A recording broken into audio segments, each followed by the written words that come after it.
Hey y'all, everybody got cabin fever? We figured we'd make some meatloaf together. Don't know what ingredients you have right now, but maybe some chopped meat, turkey, whatever, beef, whatever you want to go with. This is what we have to start here. This is our ingredients. I went ahead and diced up some peppers and onions. We are making meatloaf for the masses. We're going to use gluten-free breadcrumbs. I like their consistency. You can use regular. We've got some chopped up garlic, some diced up tomatoes, eggs, Worcestershire sauce, Chef D's Mexican spice is what we're going to add to ours to keep it going. We're going to top it off with some good old-fashioned ketchup. I prefer the organic. It's got cane sugar instead of corn syrup. We got a big old bowl of meat ready to go. I got my pan on, so we're going to add our peppers and onions and get those sauteing a little bit. You should probably use a spoon, not your hand. A little bit of salt. We're also going to add a little bit of salt to our meat. And some Chef D's Mexican spice, which I have in a vat here. I'm going to add that right into our beef. Nice generous amount. I mean, you're probably going to work with a 2.5-3 pound package of ground beef for a family of 4. We are making about 6 pounds, so you're going to have to scale down. While the peppers and onions are sauteing, you can go over here and add the eggs in. I'm going with 7 eggs, because 7's supposed to bring us luck, but we can all use a little bit of luck right now. You put shells in, you want to take those out. Nobody likes those. And the important part of doing this is the same thing as when you make meatballs. You don't want to overwork your meat. You get carried away with that. And just like your meatballs, your meatloaf is going to get tough. So I'm also going to go ahead and put a little bit of garlic in there.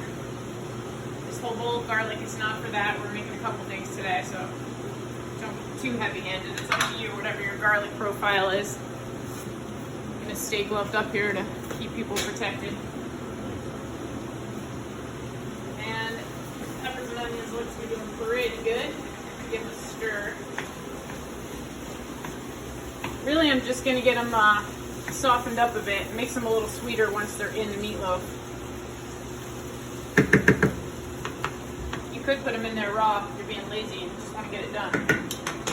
We're going to take our diced tomatoes and put those right in there. It's just going to give us some extra moisture. Nobody wants dry meat.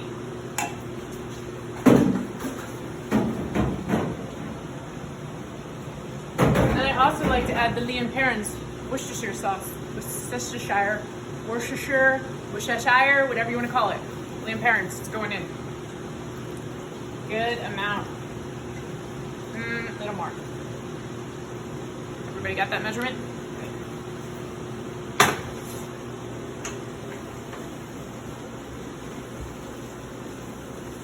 While our peppers and onions are going, we've got potatoes on the pot here. We're doing a little bit mashed potatoes, because what's better than meatloaf and mashed potatoes? And while those are cooking, I'm going to go ahead and bring our breadcrumbs over here. Dump those in. I'm going to kind of eyeball it at first. I'm going to start there, and then once I mix, see if I need more. If it gets too dry, add more eggs. If it gets too wet, you could add some more breadcrumbs. I want to make meatloaf, not bread loaf, so I don't want to go too crazy.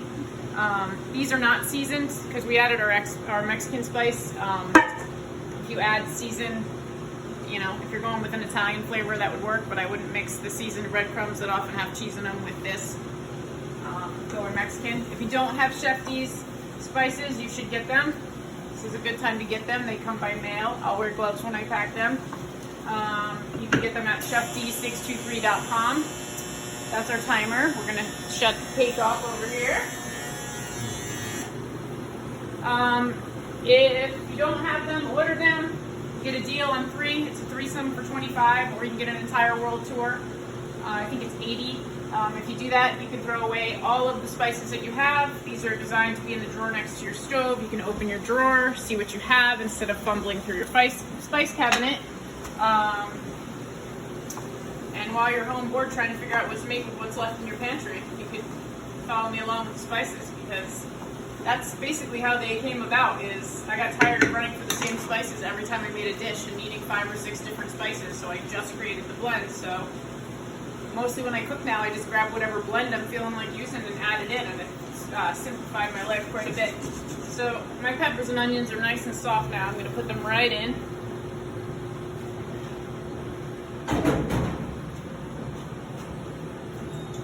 And, you know, depending on how much heat your hands can tolerate, you might want to wait a second. I can't feel that anymore, so I'm going to go ahead and start mixing it in. If you don't have gloves at home, you should, especially right now. But, I mean, there's no reason you don't wear them in your household cooking. It makes it easier. Swap out gloves instead of having to wash your hands 1,000 times in between, and frankly, sticking your hands in here, some people might not like that. And this way, it's less gross. All right, you can see it coming together. It feels a little bit loose for me, so good example of using a glove. I can take this off, not contaminate my whole container of breadcrumbs. Put some more in. Put another one on, and go back at it. And this is where I'm talking about, you don't want to overwork it, so I'm just trying to gently fold the breadcrumbs in.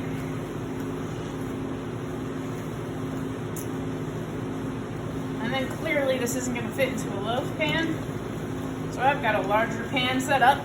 I went ahead and put a little non-stick cooking spray in it, just to make the release a little bit easier once we get there. But if you want to follow me over here, I'm just going to go ahead and stack it in this pan, and I'm going to pack it in there.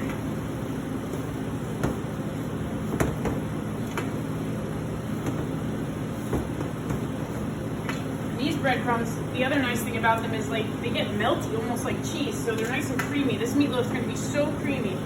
You'll see it. I'll post a picture of it cooked and sliced. So, then we got the extra over here. It's probably about the size you would make.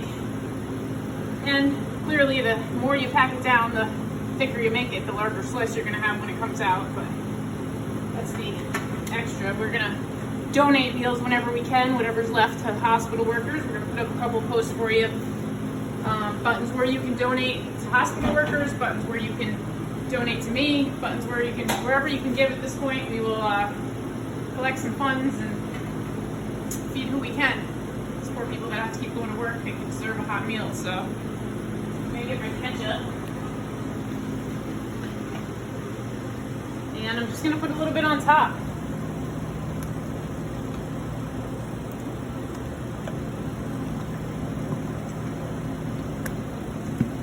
Too much because I'm not making a ketchup dish, I'm making meatloaf, but it's a nice little sweet touch, and it'll caramelize nicely on there as that sugar gets hot. And we've got the Mexican spice in there, but I'm also going to put a little bit more on top.